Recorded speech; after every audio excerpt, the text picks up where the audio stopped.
ಬಂಧುಗಳೇ ನಮಸ್ತೆ. ಹಾಡಾಗಲೇ ಪತ್ನಿಯನ್ನು ಕಿಡ್ನಾಪ್ ಮಾಡಿದ ಪತಿ. ದಾವಣಗೆರೆ ಜಿಲ್ಲೆಯ ಹೊನ್ನಾಳಿ ತಾಲೂಕಿನ ದಿಡಗೂರು ಗ್ರಾಮದಲ್ಲಿ ನಡೆದಿರುವಂಥ ಘಟನೆ. ಪತ್ನಿ ಅರುಂಧತಿಯನ್ನು ಕಿಡ್ನಾಪ್ ಮಾಡಿದ ಪತಿ ಕಾರ್ತಿಕ್ ಅರುಂಧತಿಯನ್ನು 4 ವರ್ಷ ಹಿಂದೆ ಮದುವೆಯಾಗಿದ್ದ. ಗಂಡನ ಕುಟುಂಬಸ್ಥರ ವಿರುದ್ಧ ವರದಕ್ಷಿಣೆ ಕಿರುಕುಳದ ಆರೋಪ ಮಾಡಿ ಅರುಂಧತಿ ಅತ್ತೆ ಮನೆಯಲ್ಲಿದ್ದಳು. ಹೊನ್ನಾಳಿಯ ದಿಡಗೂರು ಗ್ರಾಮದಲ್ಲಿ ಅತ್ತೆ ಮನೆಯಲ್ಲಿ ಇದ್ದಾಗ ಕಾರ್ತಿಕ್ ಮತ್ತು ಕುಟುಂಬಸ್ಥರು ಕಿಡ್ನಾಪ್ ಮಾಡಿದ್ದಾರೆ. ಅರುಂಧತಿಯನ್ನು ಎಳೆದೊಯ್ದು ಕಾರಿನಲ್ಲಿ ಕಿಡ್ನಾಪ್ ಮಾಡಿದ್ದಾರೆ. ಹೆಂಡತಿ ಅರುಂಧತಿ ಕುಟುಂಬಸ್ಥರ ವಿರುದ್ಧದ ನಡುವೆಯೂ ಪತ್ನಿಯನ್ನು ಕಿಡ್ನಾಪ್ ಮಾಡಿದ ಪತಿ. ಈ ಕಿಡ್ನಾಪ್ ಮಾಡಿದ ದೃಶ್ಯ ಭಯಾನಕವಾಗಿದೆ. ಇದು CCTVಯಲ್ಲಿ ಸೆರೆಯಾಗಿದೆ. ಇನ್ನು ಈ ಬಗ್ಗೆ ಹೊನ್ನಾಳಿಯ ಪೊಲೀಸ್ ಠಾಣೆಯಲ್ಲಿ FIR ಕೂಡ ದಾಖಲಾಗಿದೆ.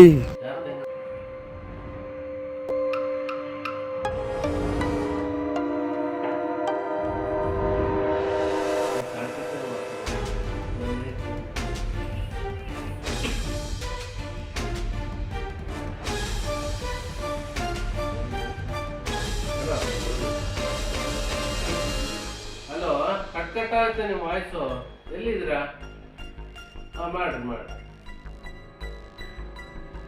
ಆಯ್ತು. ನೀವು ಬಂದು ಸ್ಟೇಷನ್ ಕಂಪ್ಲೇಂಟ್ ಅಜ್ಜೋ ಮಾಡ್ತೀರ ಕ್ಲೀನಾಗಿ.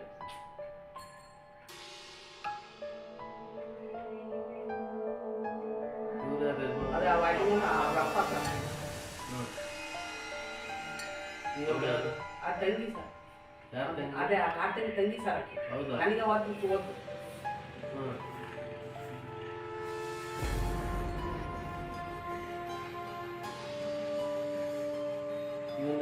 ಅದು ಮೈ ಅದೇ ಸರ್. ಅವನು ಹೋಗ್ತಾನೆ ಹೌದಾ? ಮೈತ ಸರ್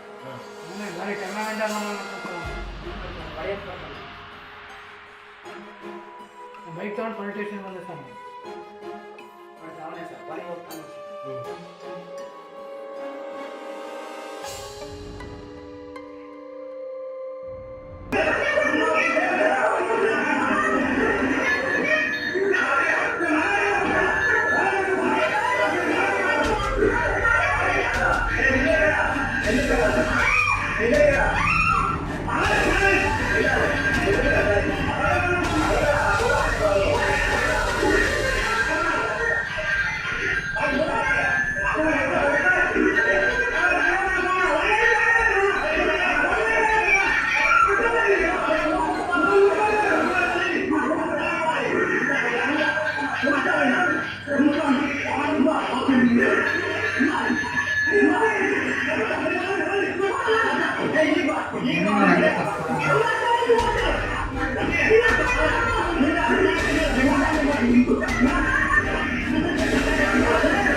ಅವ್ರು